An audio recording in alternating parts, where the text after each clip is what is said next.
everybody. Well, this was certainly a really strange week. I'll just cut to the chase bright and early here. I missed my scans. For the first time in 12 years, I missed my scans.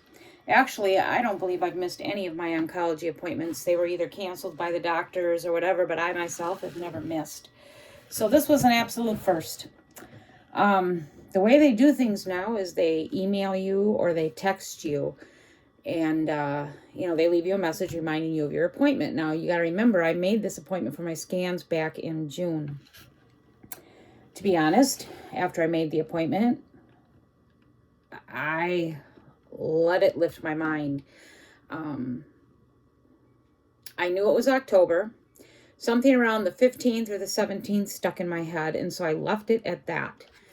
I never got any text or message regarding these scans. I did get a phone call, I got a text for my blood work from the hospital, and my scans are at the hospital. I got a text for my blood work, so went in and got that done. That's complete. That does have some telltale signs of what's going on, but I refuse to check the results. But I got nothing for the scans. So I assumed my scans were this week, and then I would be getting a text or whatever by Monday or Friday, this past Friday, which I didn't. So anyway, on Friday, we get a phone call or a text from my oncologist reaffirming my appointment for Tuesday. So I'm like, well, if I have an oncology appointment on Tuesday, that must mean my scans are today or Monday. So did some quick research and found out that I missed the scans. They were the 9th or the 10th, I believe. So anyway, I was pretty upset about that. I feel bad for them because I missed, but I feel bad for me too because this would have all been over on Tuesday. And so long story short, everything is set up. I go in Friday for my scans, and then I go in on the 24th for my oncology visit to discuss them. So it's only about a week difference, but it's just really frustrating that I missed first time in 12 years.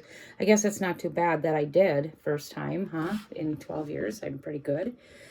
So that's my update on that. I will be going in Friday at 7:30 in the morning. It's pretty much most of the day between bone scans, CT scans. It'll pretty much take up most of my day, and then I go in on the 24th to discuss whatever's going on. Now, here's the weird thing. For about the last, I'd say this entire week, all that stuff that I was feeling under my arms and in my chest is pretty much gone. So now I'm back to thinking, maybe I'm still stable. I don't know. It don't matter, does it? My biggest issues right now would be the fatigue is overwhelming me. It's just overwhelming me to the point where I could literally cry sometimes. No matter how much I sleep, I'm just tired. And this damn gout. I'm so tired of gout. I get it. It's gone for a week, 10 days, and then I get it right back. I've been dealing with a case of it now for about, I think, 7 days. And I got a new prescription on Friday, went and picked that up. Well, he didn't give me what he normally gives me. I don't know if it's the cheaper version generic. I don't know. It's colchicine instead of... oh my gosh, I don't even know why I try to remember this stuff. But anyway, this is the colchicine stuff. And man, as soon as I take that pill, I'd say within an hour, everything in my body comes out. So I don't know, maybe it's your body's way of cleansing out all the acidity and stuff that's causing the gout. I don't know, but this is no fun. So I've been kind of laying low since Friday when I started taking those pills. I've been laying low, and today I'm actually dressed and going to get out of here. I'm going to force myself to get out. We've had some really crappy weather. I've been kind of down, not feeling well, but I'm going to go get some Christmas wrap because I have a few Christmas gifts I want to start wrapping. So I'm going to go get some Christmas wrap, and then I got to replace a small tree. But that's going to be my plans for today, and then I'll come home and probably head right back to my bed. So I'm all good till Friday. So that's my scan mishap. I blame everybody, including myself, because ultimately it's on us to remember our appointments, right? It's just for me, out of sight, out of mind. I can't stand that I have cancer. I can't stand any of my appointments. So, when I schedule my appointments, I'm done. I just don't keep them in my brain. And, plus I know that they remind you, and they didn't. So, but now I know it's on me. So I got to remember next time, because I don't like wasting people's times. It's just crappy to do that. So anyway, that's my newest update. I've been thinking I would like to I have some more ideas on some future YouTubes once I get through this scan and my update and find out what my cancer is doing or not doing. I'd like to talk a little bit more about marriage, and how is it living in a marriage, a long-term marriage that has been severely tested and broken. And for the most part, I think I do a pretty good job, but I'm going to be honest, this is not for the faint of heart. Because I am a believer, I've made my choice to stick this out until I pass. I mean, if he did something again, I wouldn't. I can't go through this again.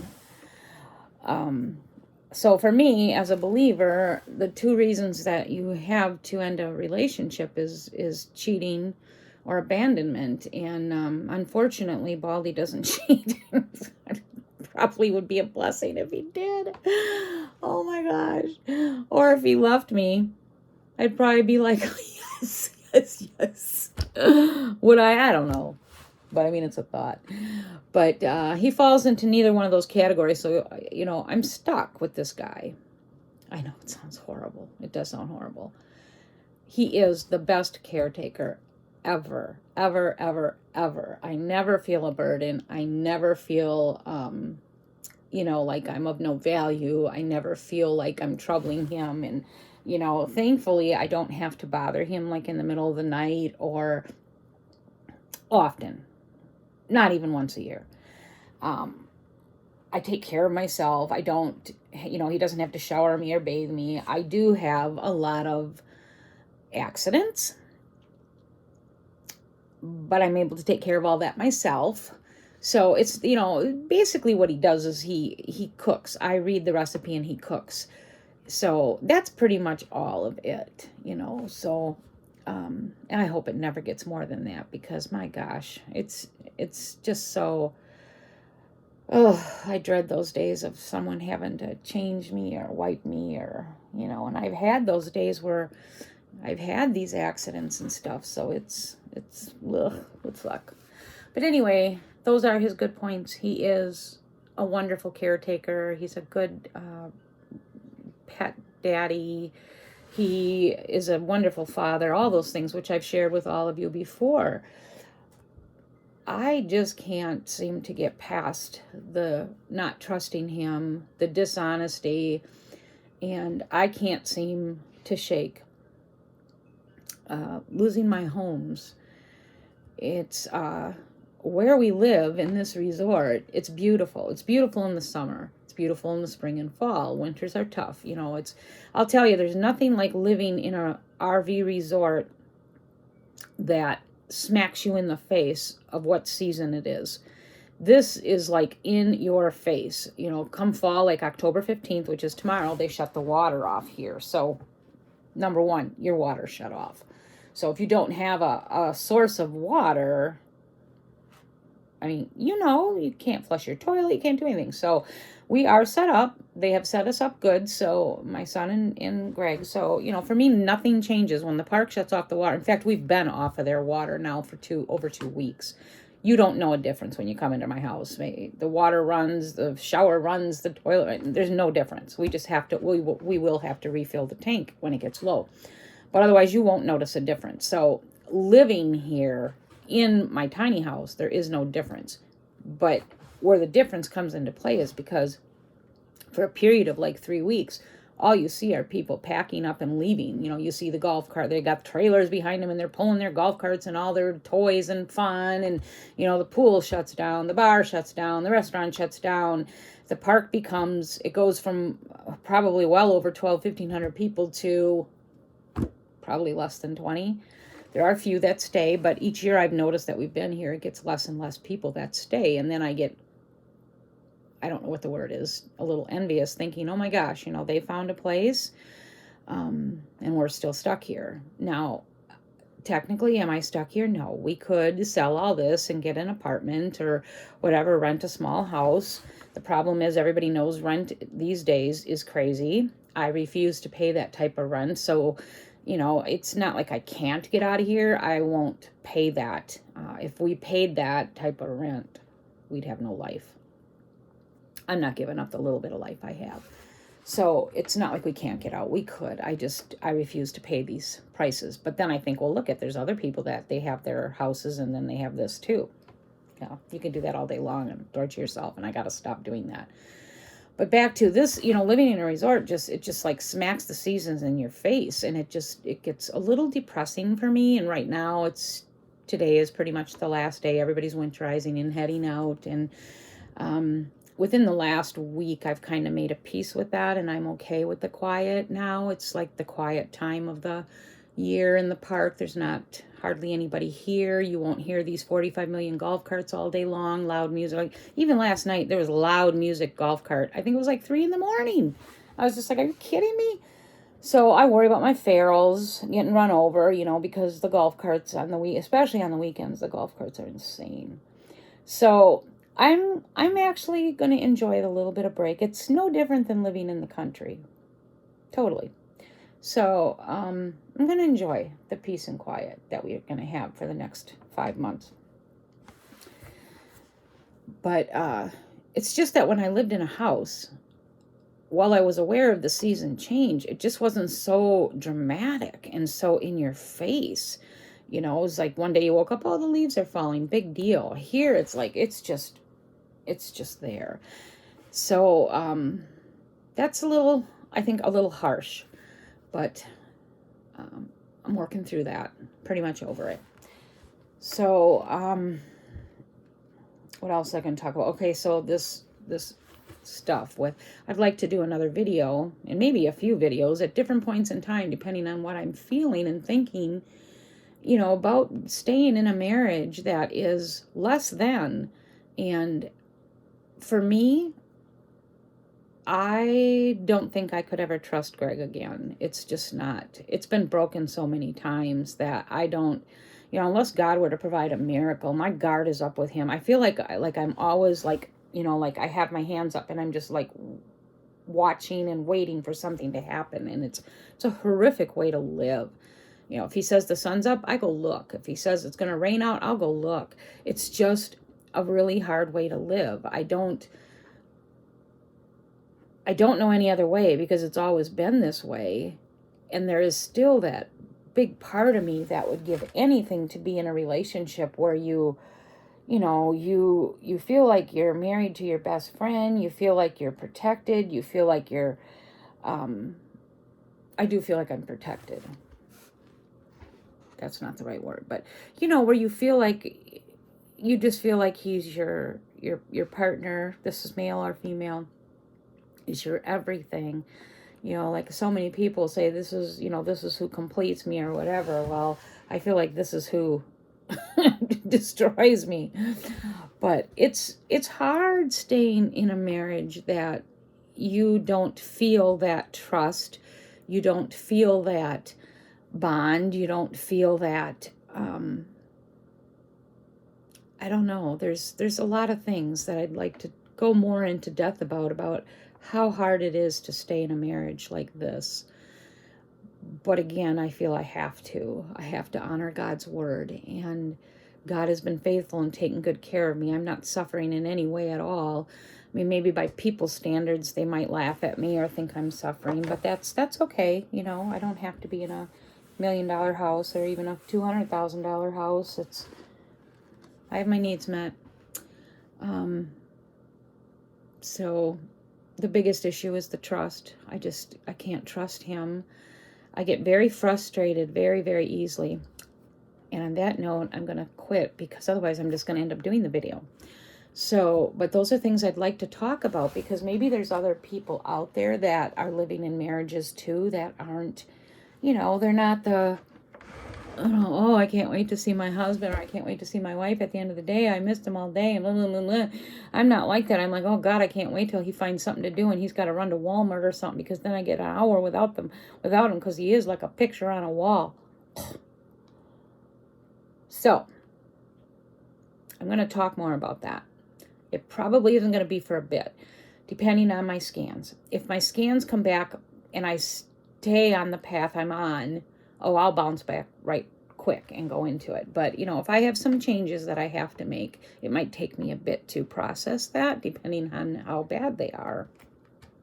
I am not up to changing treatments. We've had all this discussion. I'm not up to anything, really. I just want to stay doing what I'm doing. I wouldn't even mind going off treatment for a bit.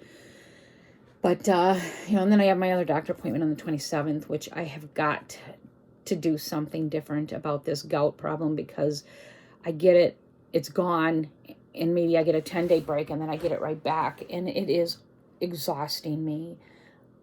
I feel like I have more bad days than good days, and it's always in my right foot. And that's my bad leg to begin with. So it's like now the entire leg is like I just want to take it off.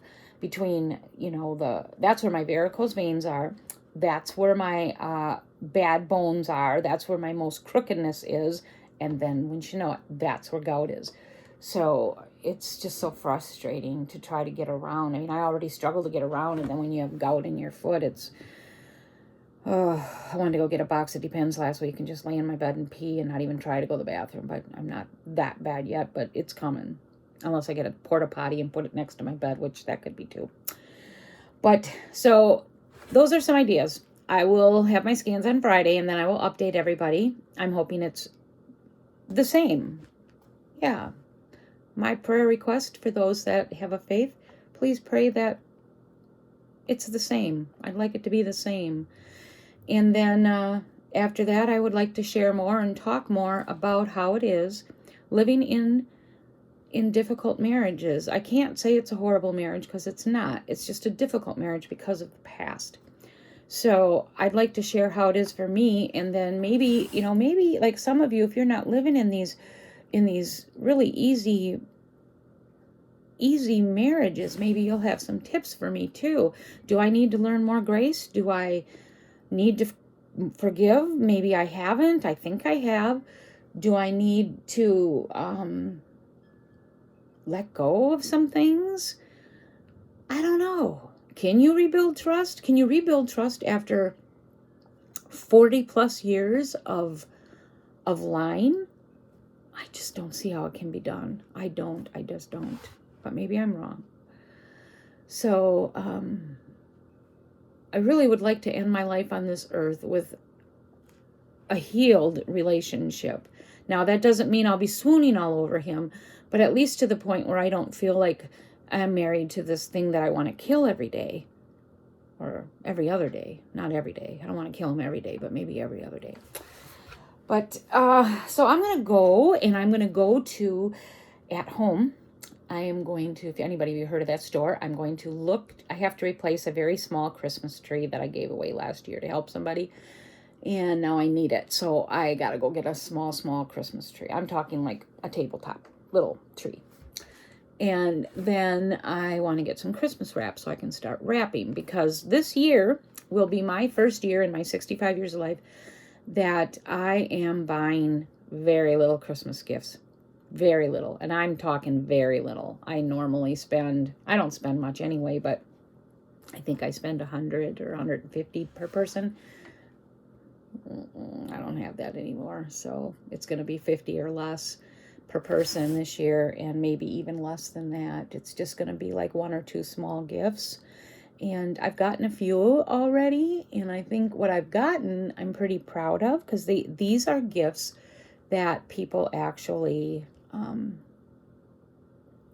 I think they're going to enjoy them, and things that they use.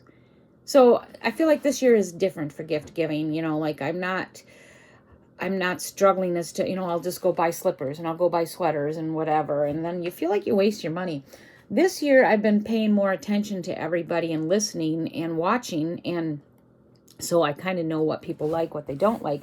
And so that's how I've been basing my gifts on. So I'm kind of excited about it. Like I said, it's not much, but it'll be hopefully special. And then we hope to leave here. Again, depending on my scans and stuff, but we hope to leave here. And I want to be out of here on the 27th. No, the 26th, the day after Christmas, for Houston for a little bit. Not for the whole winter. The plan is to go to Houston for maybe, 10 days or so, come back, rest up, and then we'd like to maybe do 2 or 3. Oh my God, there's a bee trying to get in here. Really? With all this cold. To do like 2 or 3 little tiny trips where we just, maybe rent cheaper motel rooms and visit some communities and do a little sightseeing. Nothing like a 3-month trip this winter. Just can't do it. Can't do it financially, but also can't. I don't like leaving my ferals. I know it's so crazy. Greg gets so mad at that, but you know what? These ferals give me so much joy, and I really feel like they are a gift from God. And so it's just where I'm at right now in life. And maybe I'm making some mistakes, but this is where I'm at. This is what I enjoy. It gives me joy. It gives me fun, peace, laughter. And so I'm just going to roll with it. I have seen enough in my life in this world that I don't care if I miss, I don't even care if I get any more trips. I have been blessed. So I'm good that way.